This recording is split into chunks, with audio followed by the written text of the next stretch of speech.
Words Poetry Group is made up of Annie Taylor, Beryl Myers and me, Frances White. This film was shot at a reading we gave in Ham Library. As well as writing poetry, Beryl has been painting pictures for many years, and all these poems are linked in some way to Beryl's artwork. The poems and the pictures have been published in a book called A Brush with Words. And if you'd like to buy the book, there will be details at the end of the film. All proceeds from the book will be donated to Beryl's local branch of the Multiple Sclerosis Society. I'll start this reading with a poem by Beryl, and the setting is in China. Night Fishing by Beryl Myers. Lanterns like melons sway, suspended above the boats to lure unsuspecting fish. Orange splashes swirl on undulating waters. Black forms of fishermen and cormorants rise and fall silently in the night. No moon reveals their presence. No sound of oars warn of their stealthy approach as they wait for the gathering shoal to rise. The moment has come. Birds with necks half strangled are released to dip and dive, to reap rich harvest for their masters. They will be fed when men are sated. When the sky grows pearl-flushed, the haul will be landed for morning deals at the quayside. And my set starts with an autumn poem called Revel. Autumn swirls in, colours clashing, flinging leaves through the air, hurling conkers down, not a care. No more coaxing tender buds through spring frost and harsh winds, nor nurturing precious seeds through searing sun and driving rain. What's been has been, the carnival's begun, gypsy in glad rags, flaunting her glory, stamping defiance in flaring flamenco. Now I'll take you on a short walk up St. Catherine's Hill. October, on St. Catherine's Hill above Winchester, heads down in conversation, unaware we trod a flight path, dark swarms closed in behind, smothering us. As we flicked them from our hair, some tumbling like rubies inside our shirts, still more arrived, till we ran, flapping to release them, our laughter setting us free in a loveliness of ladybirds. Next is an excerpt from a longer poem about childhood. Bonfire Night. We knew summer had ended when wood and old furniture began to pile up in the fields for Guy Fawkes Night. Families came out in the dark for the bonfire spectacular. No firework displays those days, just a caution to beware jumping jacks and boys with penny bangers. 2 huge fires crackled and spat, lit up the sky and warmed our faces. As armchairs crumpled in the conflagration, I threw my doll-sized Guy into the flames and cried. Beryl's painting Moonlit Wood reminds me of the bleak midwinter, so I matched it in the book with this poem. Late December. Muddy fields harden, shadowy trees close ranks, freezing puddles set. North wind lacerates, gravestones tilt out of kilter, grey church huddles down. Oak doors clank open, footsteps echo on flagstones. Holly decks the font. Carols from the choir. Candles flicker round the crib. Warm mugs of mulled wine. Fallen pine needles. Dry tree tossed out. Roots askew. Dustbin crammed with glitz. Frost shrivels the land. Late afternoon moon rises. The old year closes.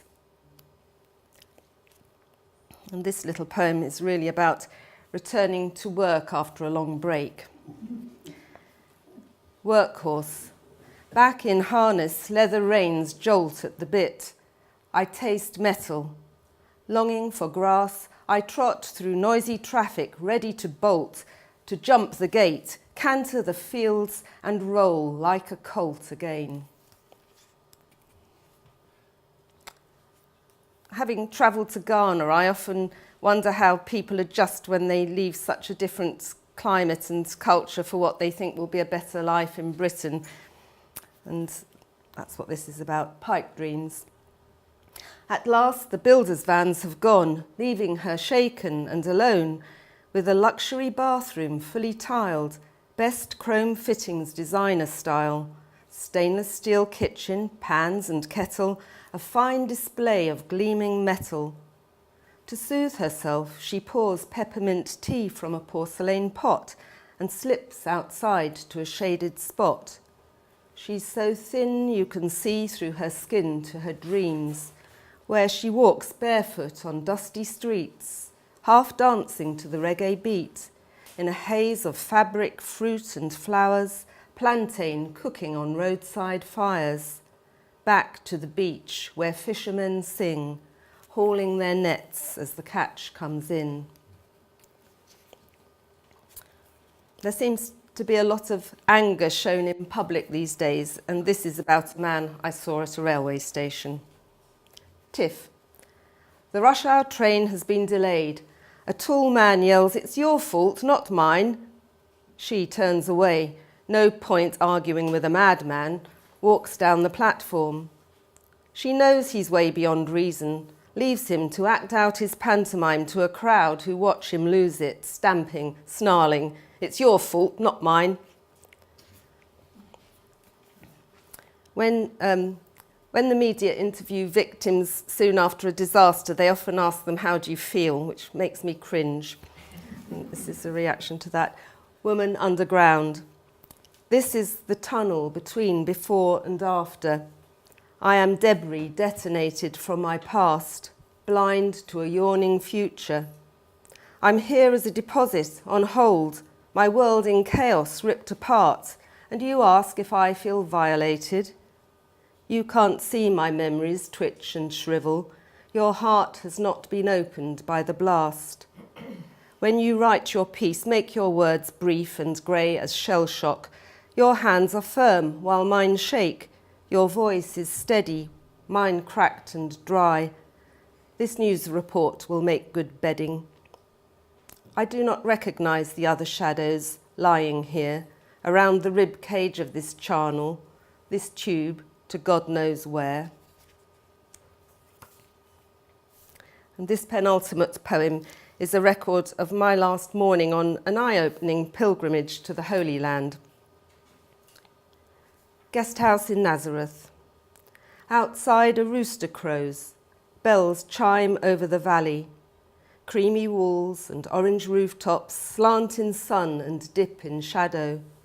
Date palm and cypress quiver above dusty streets, fresh breeze after days of searing heat. You have risen early from a broken night. I find you, arms resting on cold wrought iron. Your sandal heel taps out a message on the tiled balcony. I have disturbed you. Below, a hose snakes across sandy soil between olive and oleander. From a ruined arch, two birds fly close, lifting your gaze high above the cobbled town. Leaving you in peace, I slip away to the courtyard, sit by the still fountain, watching petals float on water, quiet as moths. A clatter of plates in the kitchen brings a squawk from the roof tiles. A man appears in the gateway with a bag of pita bread, delivering breakfast. Behind me, a depth of silence. The priest in his light-brimmed hat under the tree, prayer book open, letting be, as pilgrims wake in shuttered runes round this oasis on their last day in a hot, divided land. And the final poem in this book brings me home to Teddington, where the 17th century poet, priest and mystic Thomas Traherne is buried at the parish church. Traherne lived through the Civil War, but his religious poems are imbued with an awareness of God's generosity and love for mankind, which is very unfashionable but tantalising. I've attempted to write this poem in the style of Thomas Traherne. Ascension Day in Teddington Churchyard. Holly, box and yew trees shine, where arching beech and spire of pine thrust strong roots beneath a sea of bluebells and forget-me-nots. Gravestones tilt with faded names, concealed by lichen, worn by rain. They know the dead aren't really gone. All earthly things will rise again. This unlocked place is quiet and near, an Eden where God's gifts appear so lavish, wonderful and strange, the very birds sing praises here. As bonfires smoulder and refine nature's wealth to smoke and ashes, sunlight darts between the leaves, reveals you risen, shining, free. Thank you.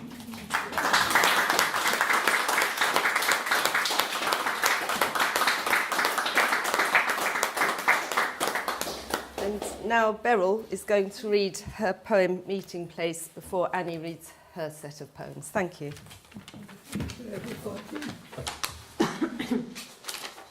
Meeting Place. We walked down to the place where two rivers meet. Silent, we sat close on the bank to cool our feet in the water. We watched minnows as they swam hard against the current to stay in one place. Weeds show the way of it, waving. This was the place where two rivers became one. When the water seemed to sob and sigh as it passed, we stayed silently, as we stayed still, silently listening, wishing to hold the moment, but knowing that we could not. This was the place where two became one.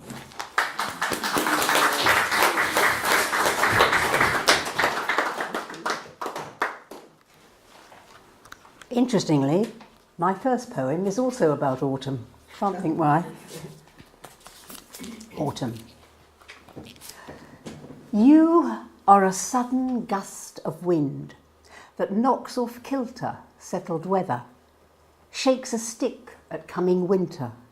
Pine cones tumble, saplings bend.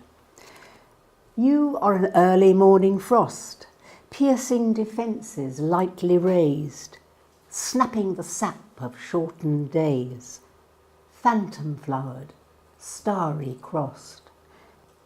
You are a rising stealthy mist, obscuring all the certainties, winding wraith-like through the trees, hushing birds with mordant kiss. You are a wall of driving rain, stabbing eyes with metal rings, sweeping hills with marbled strings, beating tears on window panes. You are a touch of sparkling sun, obliquely glancing moted beam, scalpeling the spangled stream, summer's final cut and run.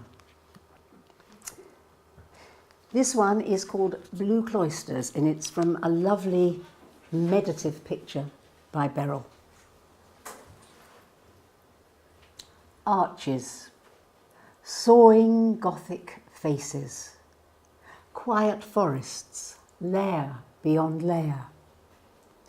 Ogives, encompassing soul spaces, pointed hands, prayer after prayer. Reflection on reflections.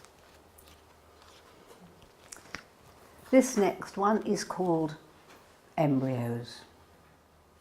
Wallowing in our dark pool, our mole selves butt and turn, at home in a liquid world. When the dam bursts, thrusting us flapping on the hard, bright shore, will we cry with longing for those kind waters, that weightless world? This one was actually inspired on the journey, which I do quite often, between St Pancras and Deal in Kent. Seen from a train. Long shadows, sunset dazzle, far fields, close urban muddle, bricks, stones, walls, curve, angle, poles, pylons, chimneys, rise vertical, roads, wires, cables, straggle horizontal. Window darkens, views vanish, train into tunnel.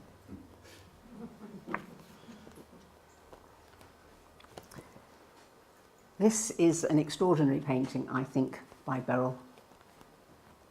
And I have called my poem Enfin. When the earth has drawn her final fetid breath, a passive victim doomed by another's whim, and drawn the listless, turgid waters round her, and drooped her head beneath their sterile rim. When the cold stars gaze with lapidary amazement, as the hanged man hangs himself from the hanging tree, too late to beg the still unanswered question, how could he who made the lamb make thee? This one is inspired by sailing holidays with my cousin. It's called Spinnaker. Gull's view hover, wave rider, sea runner, trough cleaver, hold tiller, hard over, sheet tighter, wind capture, go Spinnaker.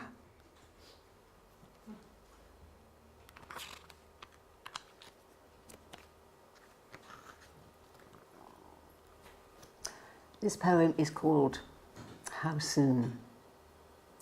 Born with a window on the infinite, the shutter narrows with each pulse. Soon the bridles and the couplings bear us down. The rainbow vanishes behind our eyes. We wander in a hall of mirrors, every wall reflecting back ourselves, groping through labyrinthine corridors. The candle gutters, Ariadne's thread is lost, while each advancing shadow may reveal the Minotaur.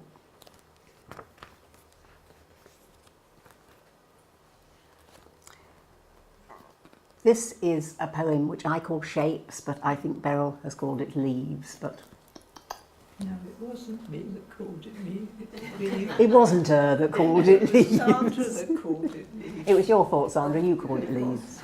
So, I'm calling it Shapes, sorry, and leaves don't come into it, okay? Shoals, fishes, weaving, grouping, swirling, anonymity, hiding particularity, confusing, tricks of a conjurer, deceiving predator. Shoals, rocks, sands, appearing, disappearing, sea cover, tide over, underwater, overwater, wave flicker, ship danger. Flocks, herds, crowds, massive, tiny, one lost in many, never solitary, earth shakers, sky fillers, move makers, shape shifters.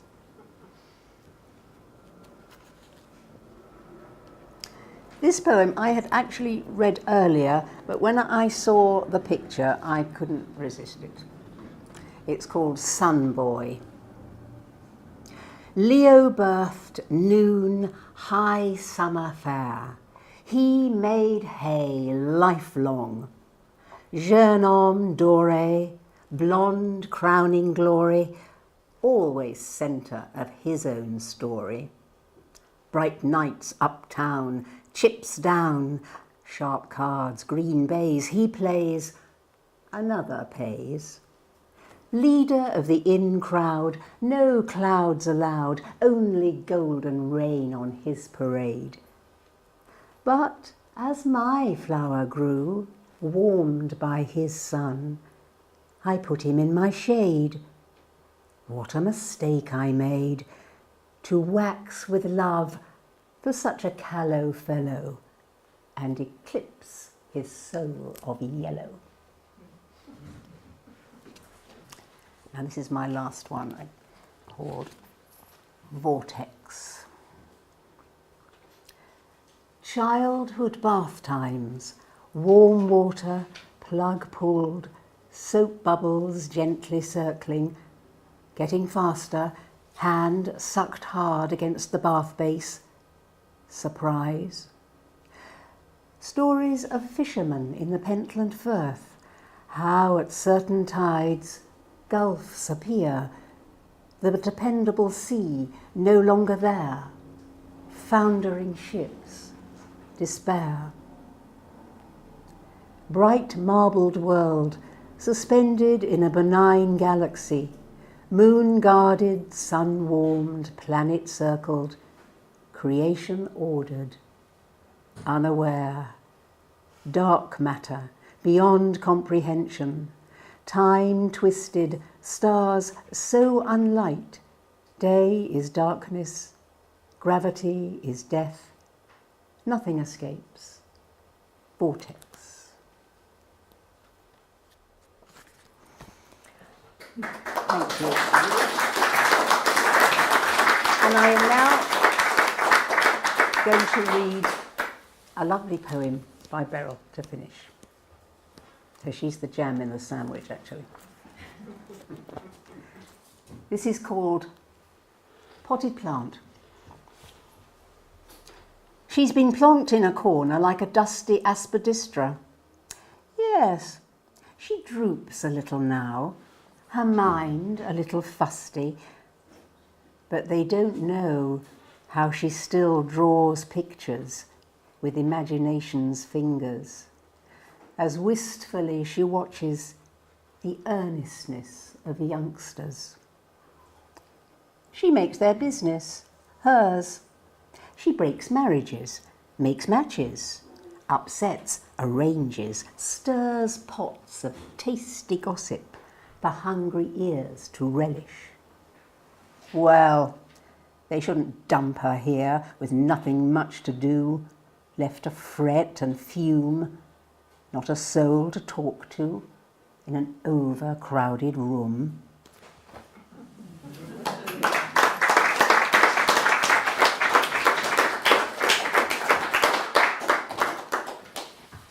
If you'd like to buy A Brush with Words or any of our earlier books, please contact Number 11 Publishing. And please don't forget, all proceeds from this book will go to the Richmond and Kingston branch of the Multiple Sclerosis Society.